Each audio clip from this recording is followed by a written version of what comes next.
Hello বন্ধুরা, কেমন আছো তোমরা সবাই? আশা করি তোমরা সবাই ভালো আছো। ভগবানের কৃপায় যে যেখানে আছো ভালো থেকো, সুস্থ থেকো, এই কামনাই করি। মামনের মনের কথাতে তোমাদের সকলকে সুস্বাগতম। আমিও খুব ভালো আছি। আবার আরেকটি নতুন কন্ট্রোভার্সিয়াল ভিডিও নিয়ে তোমাদের সামনে চলে এসেছি। আজকে প্রচণ্ড ঝড় বৃষ্টি হচ্ছে ওই রেমালের জন্য।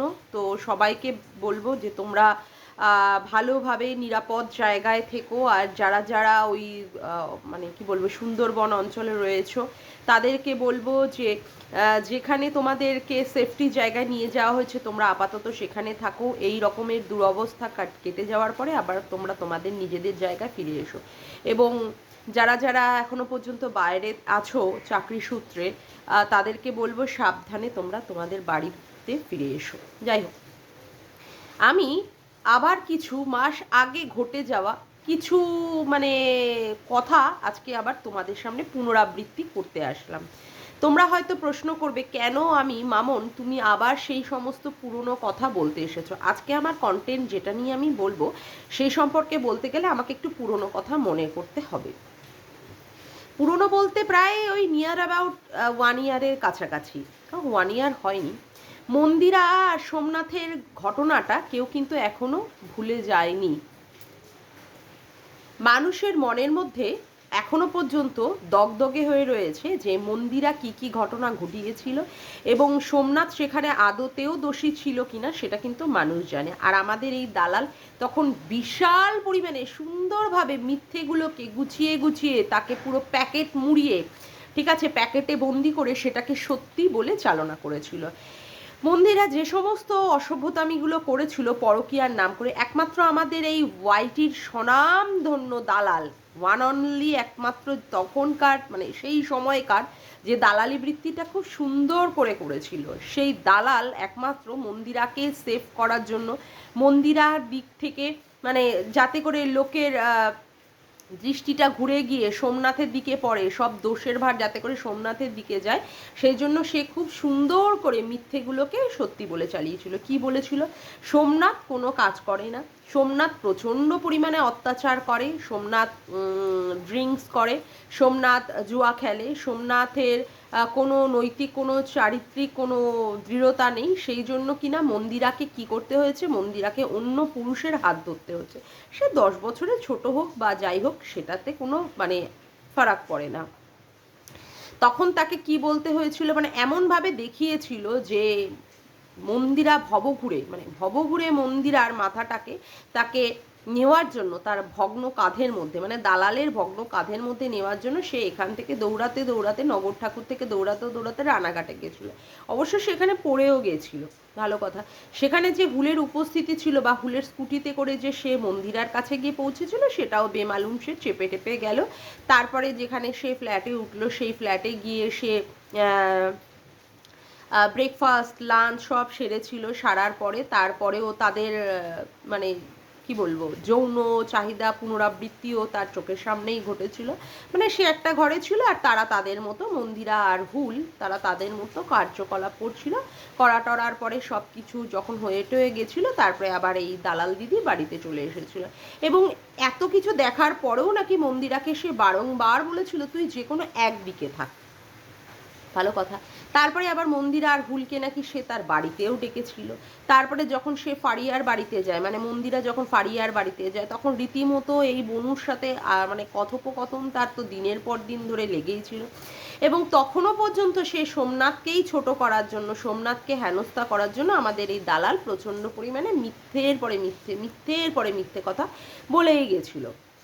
তারপরে যখন দেখলো যে মন্দিরা আর সোমনাথ আবার এক হয়ে গেছে এবং তার আর মিথ্যে কথা চলছে না, মানে মিথ্যে কথাটা আর মানুষে সেগুলো আর খাবে না, তখন কি হয়ে গেল, তখন পুরো পাল্টি উল্টে গেল। মানে চালের বোরের চালটা ঠিক সে উল্টে দিল। উল্টে দেওয়ার পরে সে কি করলো, তখন মন্দিরার আসল সত্যিটা পরপর করে লোকের সামনে বলতে বসলো। মন্দিরা অসতী, মন্দিরা 12 জনের সাথে শুয়েছে, সেই 12 জনকে নিয়ে থাকা মানে মহিলাকে নিয়ে সোমনাথ সেখানে সংসার করছে, ব্লা ব্লা ব্লা ব্লা, এইগুলো কিন্তু আমরা দেখেছি। এখন সেই মেয়ে মানে সেই ভদ্রমহিলাই মানে আমাদের এই দালাল, মানে গুথোপা দালাল, সে কিন্তু আবার কি করতে বসেছে, আবার সেই একই কাজের পুনরাবৃত্তি করতে বসেছে। কি বলতে বসেছে? বলতে বসেছে এই টিন ভাঙা টিন নাকি কোনো একটা মিথ্যে কথা ছাড়া আর কোনো মিথ্যে কথাই বলেনি। কোনটা তার মিথ্যে কথার মধ্যে বলেছে সে বলেছে যে সে শুধু বলেছিল মানে গামলা বলেছিল সে এক কাপড়ে নাকি বাড়ি থেকে বেরিয়ে এসেছে, কিন্তু এক কাপড়ে যে সে বেরোয়নি, পরবর্তীকালে সেটা প্রমাণিত। সে তার জিনিসপত্র, তার জামা কাপড় থেকে, তারপরে তার মানে গুরুত্বপূর্ণ তার ডকুমেন্টস থেকে, যেগুলো তার খুব দরকারি, হ্যাঁ, এমনকি চেক বই থেকেও সে নিয়ে বাড়ি থেকে বেরিয়েছে। এই সম্পর্কে দালাল বলছে কি সে শুধু একটাই মাত্র মিথ্যে কথা বলেছিল। এখন কথা হচ্ছে এই যে গামলা যে প্রথম থেকেই মিথ্যে কথাটা বলে এসেছে, সেটা কিন্তু প্রথমে কেউ বুঝতে পারেনি। আমাদের দীপ্তিদিও কিন্তু সেই সম্পর্কিত আগে মানে বুঝেছিল যে গামলার ওপরে খুব অত্যাচার হয়েছে, সেই জন্য গামলা বেরিয়ে গেছে। সেই নিয়ে কিন্তু দীপ্তিদি প্রথমে গামলার হয়েই কিন্তু ভিডিওগুলো করেছিল। সেটা চুনা দালাল অবশ্য তার ভিডিওতে বলে দিয়েছেন। আমি আমার ভিউয়ার্সদের জন্য সেটা আবার বলছি। তারপরে যখন দীপ্তিদি বুঝতে পেরেছিলেন যে এই গামলা এবং গামলার পরিবার, গামলার মা থেকে, গামলার বাবা থেকে, গামলার দাদা বৌদি, সবাই যারা যারা পরবর্তীকালে এসেছে বা যুক্ত হয়েছে গামলা ঠাকুমা থেকে, এরা যে সবাই মিথ্যে কথা বলছে, পরবর্তীকালে যখন দীপ্তিদি বুঝতে পেরেছিলেন তখন তিনি কি করেছিলেন, তখন তিনি সন্দীপের দিকটা বিচার করে নিয়ে তারপরে সন্দীপের হয়ে পজিটিভ ভিডিও করেছেন। এখন এই ঘোড়ামুখী দালাল কি করছে? ঘোড়ামুখী দালাল বলতে বসেছে যে শুধুমাত্র ওই একটা কথাই, যে এক কাপড়ে সে বেরোয়নি, সে জামা কাপড় সহ তার জিনিসপত্র, প্রয়োজনীয় জিনিসপত্র নিয়ে নাকি সে বাড়ি থেকে বেরিয়ে এসেছে। এই শুধুমাত্র একটাই নাকি মিথ্যে কথা বলেছে। এবার পরপর করে তাহলে আসি, গামলা আমাদের কাছে কি কি মিথ্যে কথা বলেছে। গামলা বলেছে যে তার টাকা পয়সা দিয়েই নাকি সন্দীপদের বাড়িতে সংসার চলতো, যেটা কিনা পুরোটাই ভুল। সন্দীপ নিজেও ক্যামেরা করতো বা সন্দীপ নিজেও ভিডিও করতে জানতো, সেই দিয়ে কিন্তু সন্দীপ নিজেও কাজকর্ম করত। এবং আমরা সন্দীপদের বাড়িতে দেখি যে সেখানে ধান হয়, শস্য হয়, অনেক ধরনের চাষবাস হয়, সেই চাষবাসের মাধ্যমে কিন্তু তাদের একটা ইনকামের একটা সোর্স আছে। সুতরাং শুধুমাত্র যে গামলার মুখ দেখিয়েই ভিডিও করিয়েই যে তাদের সংসারটা যে মানে চলতো, এটা কিন্তু ঠিক কথা না। এবং এই যে বলা হয়েছে যে ভিডিওর পুরোটাই ক্রেডিটটা একমাত্র যে গামলার, সেটা কিন্তু সঠিক নয়। কারণ এই ভিডিওতে ক্যামেরা ধরে দেওয়া থেকে শুরু করে ভিডিও এডিট করা থেকে শুরু করে এগুলো সবই প্রায় বেশিরভাগই সন্দীপ করতো। এই একটা মিথ্যে কথা। দ্বিতীয় মিথ্যে কথা সে কি বলেছে? দ্বিতীয় মিথ্যে কথা বলেছে যে কি সন্দীপ নাকি চুল্লু খেয়ে উল্লু হয়ে থাকে। তা আজ অবধি আমরা ভিডিওতে সে ধরনের কোনো কিছুই প্রমাণ পাইনি যে চুল্লু খেয়ে উল্লু হয়ে থাকে। যদি সেটা হতো তাহলে আমরা কোনো না কোনো দিন ভিডিওর মাধ্যমে হোক সেটা আমরা বুঝতে পেরে যেতাম। আর চুল্লুটা যে সে তার সমাজসেবক দাদার সাথে গিয়ে রেস্টুরেন্টে বা হোটেলে গিয়ে খেয়েছিল, হ্যাঁ, পরবর্তীকালে যে সে টোলে টোলে কথা বলছিল, সেটাতে আমরা পরিষ্কারভাবে বুঝে গেছি যে সে সেখানে দাদার সাথে বসে বসে দিল হে পানি পানি আজ পানি পানি, ঠিক আছে, ওই লাল লাল জল খেয়ে মনের মধ্যে ওরকম একটা ফুর্তি নিয়ে যে সে কথা বলতে পারছিল না, সেটা পরবর্তীকালে আমরা বুঝতে পেরেছি যেদিন সে হাইকোর্টে গেছিল দালালকে মানে সরি সেবক দাদাকে নিয়ে। আচ্ছা, এরপরের ব্যাপারটা হচ্ছে যেটা প্রচণ্ড পরিমাণে মিথ্যে থেকে মিথ্যে, সেটা কি? সেটা হচ্ছে গামলা নিয়ে গেছিল তার মানে প্রেমিককে, অর্থাৎ ল্যাটাকে নিয়ে সে তার কি বলে ওটাকে মানে তীর্থ দর্শনে বেরিয়েছিল। এবং তার সফর সঙ্গী যে হয়েছিল গামলা, এটা সরি তার সফর সঙ্গী যে হয়েছিল ল্যাটা, এটা কিন্তু আমরা পরিষ্কারভাবে পরবর্তীকালে তাদের মানে ওই বাসের মধ্যে বসে থাকাই ভদ্রলোক পরিষ্কারভাবে দেখিয়ে দিয়েছেন যে তার পাশে ল্যাটা বসে আছে, মানে গামলার পাশে যে ল্যাটা বসে আছে, বসে যে সে মানে ক্যামেরা করছে, সেটা পরিষ্কারভাবে বোঝা গেছে। এটাও আর একটা মিথ্যে কথা। আর তার থেকেও সবচেয়ে ভয়ঙ্কর যে মিথ্যে কথাটা হচ্ছে, সেই মিথ্যে কথাটা কি? মিথ্যে কথাটা হচ্ছে সমাজ সেবক দাদাকে, মানে দাদা যে তার জীবনে উপস্থিত রয়ে যে তাকে পিছন থেকে যে গাইড করছে, সে সম্পূর্ণভাবে মিথ্যে কথা বলে দিল। কিভাবে? প্রথমে তো সে হিউম্যান রাইটসের মাধ্যমে দেখালো যে সে সমাজসেবক দাদার হাত ধরেছে, সমাজসেবক দাদাকে যখন সবাই মিলে তার চ্যানেলে, হ্যাঁ, তার চ্যানেলে যখন সবাই মিলে তাকে ধুয়ে দিচ্ছিল, তখন সে একটা কমিউনিটি পোস্টের মাধ্যমে জানিয়ে দিল যে সে গামলার থেকে সরে গেছে। এখন গামলাও কি বলল, ভিডিও করে বলে দিল যে না, সে আর সমাজসেবক দাদারা সাহায্য নিচ্ছে না, তাকে দূর থেকে কেউ সাহায্য করছে। ভালো কথা। এখন সমাজসেবক দাদাই যে পেছন থেকে গামলাকে এইভাবে বলতে বলছিল যে তুমি ছেলের জন্য জামা কাপড় কেনো, ছেলের জন্য রূপোর আংটি কিনে দেখাও, যে ছেলে তোমার কাছেই আসছে, টাইটেল এবং থাম্বনেলে সুন্দরভাবে তোমার ছেলেকে নিয়ে পরিবেশন করো যে হ্যাঁ তুমি ছেলেকে পেতেই চলেছো। এইভাবে যে ইনস্ট্রাকশনগুলো এই যে দাদা দিয়ে যাচ্ছিলেন, এটা কিন্তু গামলা খুব সুন্দরভাবে মিথ্যে করে চালিয়ে দিয়ে গেছে। মানে সে আমাদের কাছে দেখাচ্ছে যে সে সত্যি বলছে, কিন্তু সে সুন্দরভাবে মিথ্যে কথা মাধ্যমে সে সেটাকে চাপিয়ে দিয়ে গেছে। এখন কখন আমরা এটাকে বুঝতে পারলাম, যখন কিনা এই দালাল সেই দলে থাকাকালীন সেখানে তার প্রাপ্য সম্মানটা পাচ্ছিল না। যে সম্মানটা সে পাওয়ার একদম মানে কি বলবো হকদার, ঠিক আছে, সে সম্মানটা পাওয়ার একমাত্র হকদার। কারণ গামলার তার ব্যক্তিগত প্রপার্টি সে সেইভাবে ইউজ করার চেষ্টা করেছে, যেখানে সে দেখছে যে গামলাকে নিয়ে মানে যতটা সে ভিডিওতে মিথ্যে কথা বলে বলে যে গামলা কতটা অসহায়, গামলা কতটা নিরীহ, সেখানে সে শ্বশুর বাড়িতে অত্যাচারিত হয়েছে, শাশুড়ি তাকে মানে অত্যাচার করেছে, খেতে দিত না, দিনের পর দিন তাকে না খাইয়ে রাখা হতো। তারপরে তারপরে হচ্ছে যে তার কি বলে তার স্বামী তাকে মারধর করতো, তারপরে তাকে দিয়েই তাদের ইনকাম করানো হতো, তারপরে তার থেকে যা টাকা পয়সা ইনকাম হতো সেইগুলো সন্দীপদের বাড়ির লোকেরা তার থেকে নিয়ে নিত। তারপরে হচ্ছে তাকে প্রত্যেক দিন ওই পটল সাইটিং মাছ যেটাতে তার অরুচি সেটা খাওয়াতো, তারপরে উচ্ছে দিয়ে মাছের ঝোল খাওয়াতো, তারপরে তার যে সমস্ত খেলে অ্যালার্জি হয় সেই সমস্ত খাবার খাওয়াতো, তার জন্য আর অন্য কোনো সাবস্টিটিউট অন্য কিছু রান্না হতো না। সে যে টক দই দিয়ে ভাত খেত, সেটা যে সে ভালো খেয়েছে বলেই তার জন্য আর সাবস্টিটিউট কিছু রান্না হয়নি, এইভাবে কিছু সে প্রকাশ করেনি। এবং তার শাশুড়ি মাই যে তার সংসারের কাজকর্ম রান্না বান্না যে পুরো সমস্ত দায় দায়িত্বের দিকে যে শাশুড়ি করতেন, সেটাকেও সে মান্যতা দেয়নি। যাই হোক, এই ধরনের একটা মেয়ের অসহায়তা তুলে ধরা হয়েছে কার মাধ্যমে? আমাদের বুথপা দিদি, দালাল দিদির মাধ্যমে। কিন্তু সেখানে বাদ সেধেছে কি? সেখানে বাদ সেধেছে চুনা দিদি। বাবা, চুনা দিদি সেখানে গিয়ে মাতব্বরিগিরি করে সেখানে গামলার একদম প্রিয় পাত্রী হয়ে গেছে। গামলাকে নিয়ে সেই একমাত্র পজিটিভ ভিডিও নামিয়ে প্রচুর পরিমাণে মানে ডলার ইনকাম করছে। এবং সেখানে তলে তলে সমাজসেবক দাদার সাথেও যে তার একটা সেটিং ফিটিংস হচ্ছে ভালো মতো করে, এবং সেখানে আমাদের এই গুথপা দালাল দিদি যে পাত্তা পাচ্ছে না, এই ক্ষেত্রে তার তখন প্রচণ্ড পরিমাণে কি হচ্ছে, অসুবিধার কারণ হয়ে যাচ্ছে, মানে দাঁড়াচ্ছে। কারণ সে যে মানে যেটা সে করছে একমাত্র প্রপার্টি হিসাবে ব্যবহার, সেটা একমাত্র সেই করবে এবং তাকেই যে একমাত্র ইম্পর্ট্যান্স দেওয়া হবে, সেইখান থেকে যে সে বঞ্চিত হচ্ছে, এটা নিয়ে তার প্রচণ্ড পরিমাণে জ্বালা লেগে গেছে। এবং তখন সে কি করছে, আস্তে আস্তে করে সমাজসেবক দাদার মুখোশটাও খুলে দিচ্ছে এবং গামলার মুখোশটাও সে খুলে দিয়েছে যে হ্যাঁ, সমাজসেবক দাদা যে প্রথম থেকেই তার হাতটা ধরেছিলেন এবং আমাদের বোকা বানানোর জন্য বলেছিলেন যে তিনি গামলার হাত ছেড়ে দিলেন, এটা কিন্তু আমাদের পুরোটাই মিথ্যে কথা বলা হলো।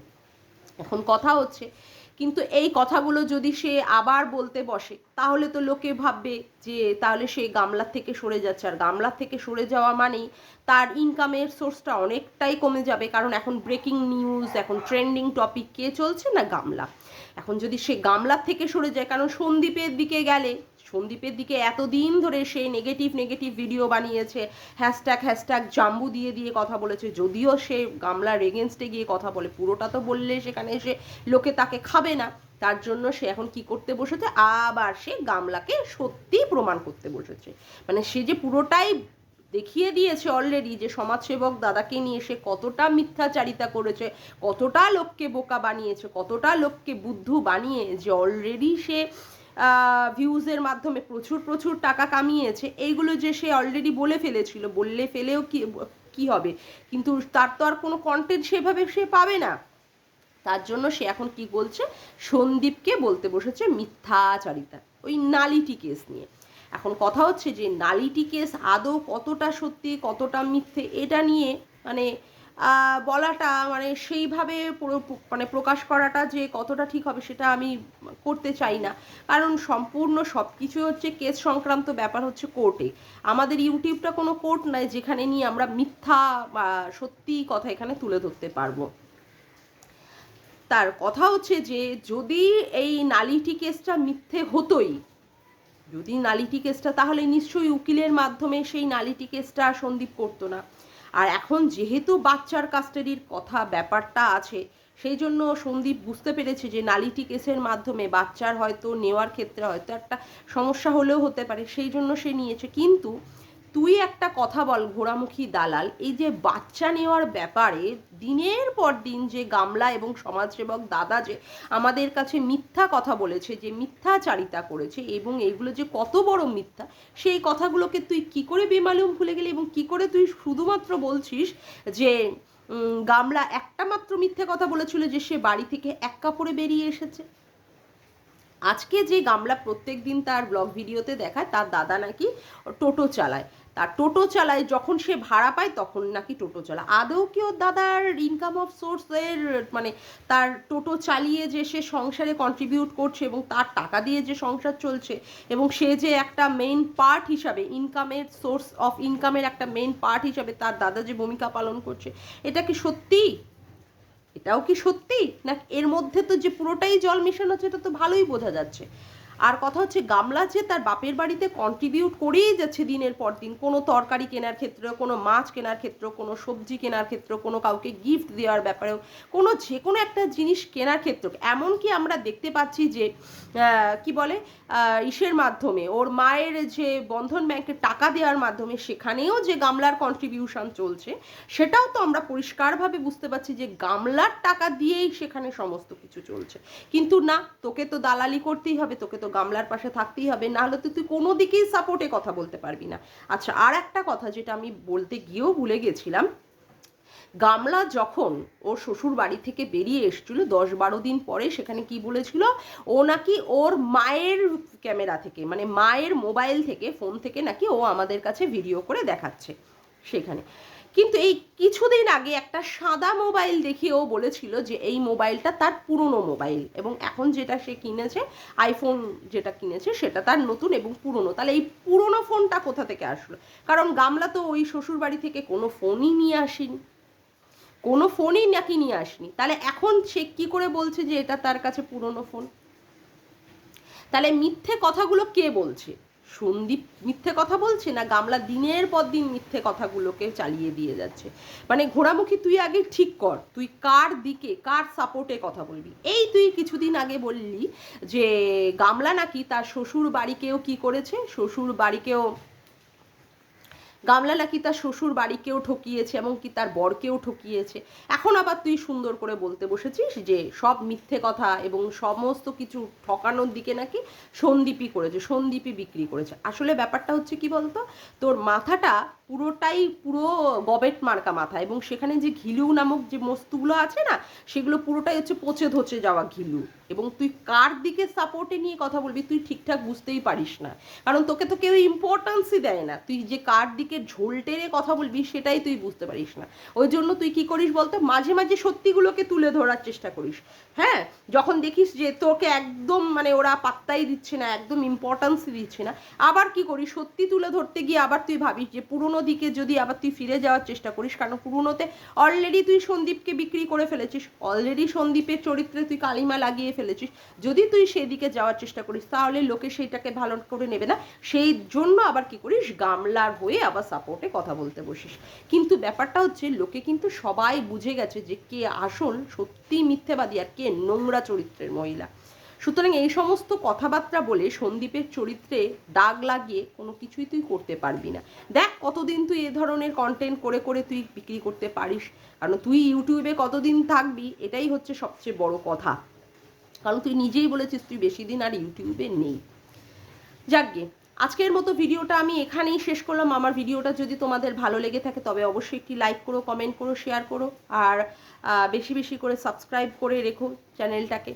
আমার ভিডিওটা যদি তোমাদের ভালো লেগে থাকে তবে অবশ্যই কমেন্টের মাধ্যমে তোমাদের মতামতও জানিও। আজকের মতো আসি বন্ধুরা, আবার দেখা হচ্ছে একটি নতুন ভিডিওর সাথে। Bye, tata.